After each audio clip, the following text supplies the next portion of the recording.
This is Dennis Prevensky, and welcome to Grandpa Dennis's Woodturning Studio. Today I am returning a bowl that I did in last week's video. Please stay tuned for highlights of this video. Grandpa Dennis is turning. I'm alright, 'cause I'm okay. Doesn't matter if my beard is gray. Just listen, I have something to say. Grandpa Dennis is turning. I'm alright, 'cause I'm okay. And this old goat has something to say. So just keep learning, for Grandpa Dennis is turning. After I completed the video on the flying bowl, there was always something that was bothering me about the piece. It's this piece. The shape in here does not fit the shape here. This is curved down to the bottom more. This is bulging out on the side too much. These are nesting bowls, and all three of them should be matching. I'm going to put this back on the lathe and attempt to turn it. I have a little bit of room to play in there because this part of the wall is a little bit thicker. Even if I can get it down 1/4 of an inch, that might make a difference. That's the plan, as long as this doesn't decide to go flying again. Little did I know that this statement would predict the future. I've remounted the piece on a faceplate that's attached to a waste block, and again I've used 5-minute epoxy to adhere the waste block to the bottom of the piece. I've used the cold jaws just to center it so that the rim is completely perpendicular to the lathe bed. That way, when I put the glue block on, it's absolutely centered, so the rim and the bottom are running parallel. I have the piece mounted on the lathe. I'm now going to put a rag over here and put my tailstock in to give it some added support.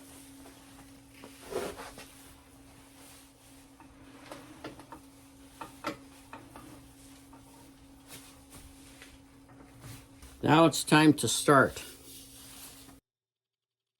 I'm using a variety of gouges on the outside of this bowl.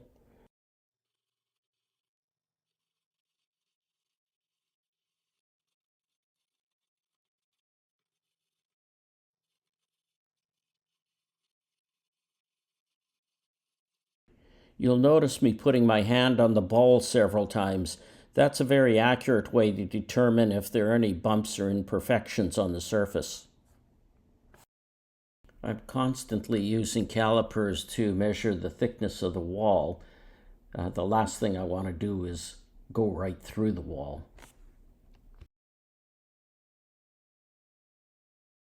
The final passes are done with a scraper, which helps to level out any of the imperfections.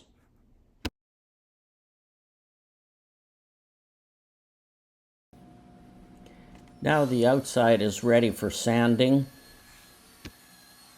I typically sand a piece from anywhere from 40 to 60 grit. Then I move up towards the 400 to 600 grit size. When there's resin involved, I will go up to 1500 and even 2200 grit. Attached to my lathe bed are my sanding discs. They're in a 2x2 that is attached to the lathe bed with magnets. When I get into the higher grits, I usually clean off the bowl with denatured alcohol. This gets rid of any of the dust that's left from the previous grit.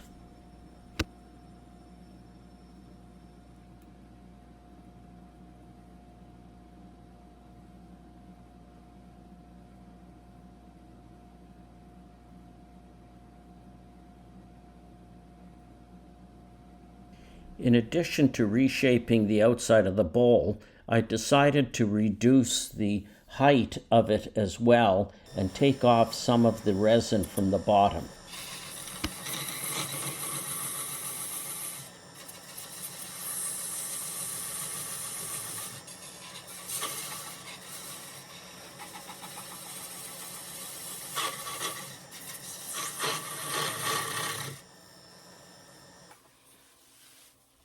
This is one of the first hollowing tools that I saw on the market. It's called a Stewart hollowing tool. And you put your arm in here and hold on to the pistol grip. And this shaft has a carbide tip at the end. Not only that, but the tip is indented, and you sharpen it by just honing up the top, the tip. This is a dangerous tool for hollowing in here because it can twist in your arm, but I use it for paring off pieces. When doing any turning with resin, the ribbons of the resin come off and sure create a mess. They also wind around the piece, around your headstock, and even around the tailstock supports. Generally, I don't use the parting tool to go all the way through.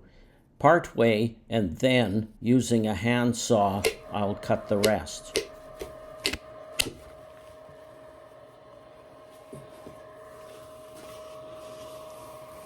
Now, when I knocked it off, a piece came out of here, and that's a good thing it came out of there and not out of here. This can be turned away. Now, I'll put this into my vacuum chuck, put some tailstock support here, and true up this bottom. I'm drawing just over 25 inches of vacuum. The most I can really get out of this is 28, and that's probably the maximum for this altitude.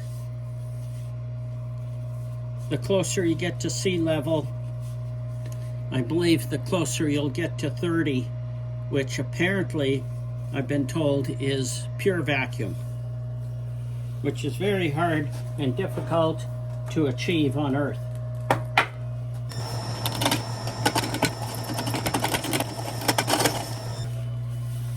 My goal here is to concave this to the center, because when the bowl is sitting on a table, I want it to lay only on this ridge here, which will be the furthest part out.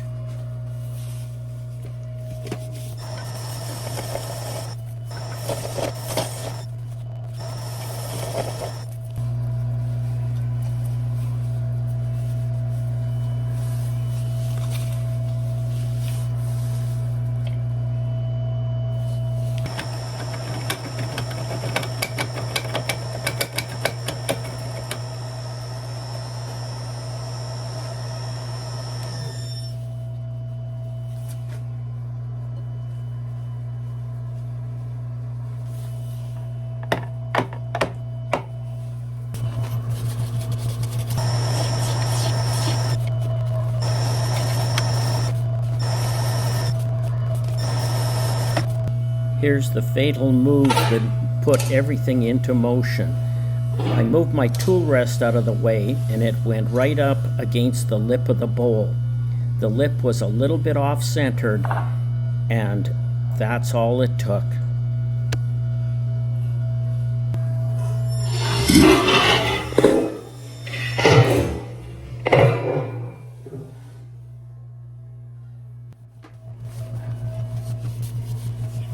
This bowl just doesn't want to stay put, constantly flying. Well, no damage. I don't know what happened. The vacuum broke loose. Now I know what happened. because the tool rest was touching the lip of the bowl and the lip was off-centered. As soon as the lathe turned on, the bowl turned and pressure against the tool rest caused it to break loose of the vacuum.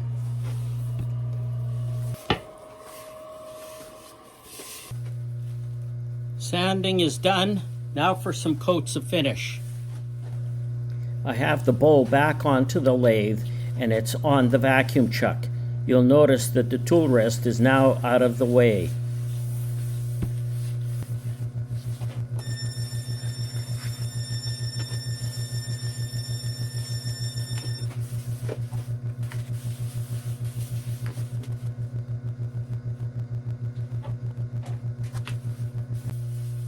I'll saturate the piece as much as I can. Let it soak in, and then I'll wipe it off. This will stay overnight curing, and I'll do the process all over again. The previous video showed how I made this set of nesting bowls. This bowl flew off the lathe during that video.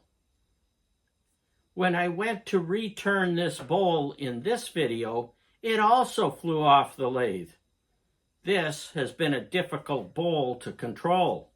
Not only did it fly off the lathe twice, it also broke my scraper. Here are some of the details. I took 1 inch off the bottom of the piece. Also took off 1.2 pounds of weight. This bowl is 9.5 inches in diameter and it's 7 inches tall. In all of my videos, I try and link some of the challenges in the video to life experiences. Now, I got something to say. Today, it's about mistakes. We all make them. Since I take more risks than most people, I also have more mistakes. The lesson to learn from this is that you should always analyze those mistakes. Figure out why they happened so that you can avoid them in the future. But also analyze the things that went well so that you can repeat those in the future. Now I'm asking you for your support by subscribing to my channel. If I can grow my channel more, I can continue to make more videos. Please hit the subscribe button and ring the bell so that you can get notified of my future videos. I would also appreciate any comments you have. If you're interested in purchasing this set, please send an email to grandpadennis9@gmail.com. That is grandpadennis, the number 9, @gmail.com. Also, take a look at some of my past videos. I think they're quite entertaining. Till the next time, see you again.